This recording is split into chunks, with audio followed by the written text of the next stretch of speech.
An 11-year-old kid climbed into a race car last night. His father built the moment for him to do exactly that. His father wasn't there to see it. Instead, it was his mother who stood on that track at Bowman Gray Stadium and did something almost impossible. She turned a grieving family's private pain into a public promise. And by the time she finished talking, there wasn't a dry eye in that stadium.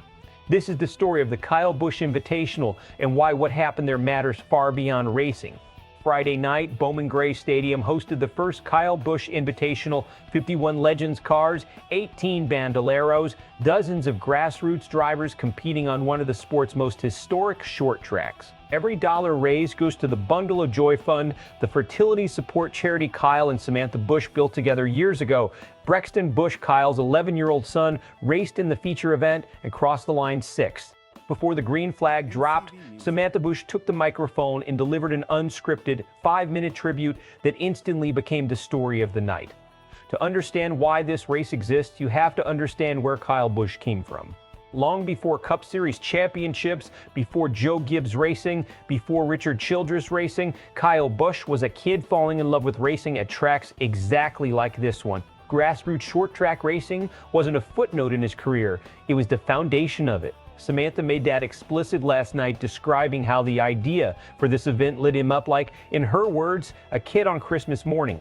That detail matters. This wasn't a corporate tribute built by a marketing team. This was a race Kyle himself was actively planning before his death, texting organizers, pushing to make it real. Samantha and the family essentially finished what he started. And then there's Brexton.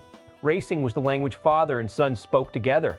Having him compete in this specific event, on this specific night, turns a charity race into something far heavier, a son racing forward without the one person who taught him how. The Bundle of Joy Fund adds another layer entirely.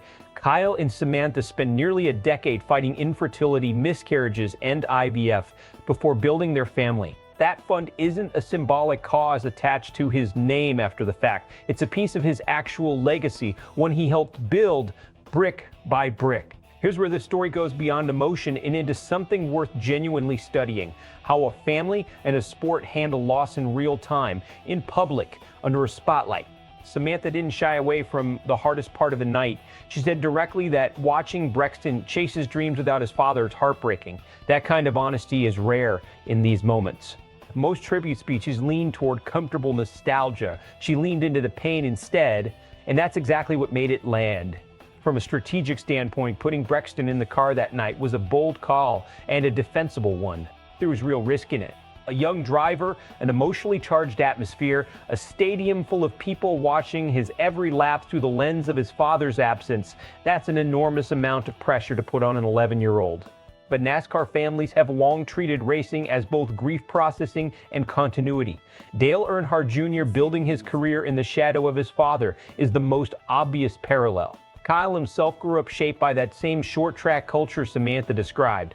Letting Brexton race wasn't reckless. He was consistent with exactly how this family has always understood the sport. Something you run toward, not away from, especially when it hurts.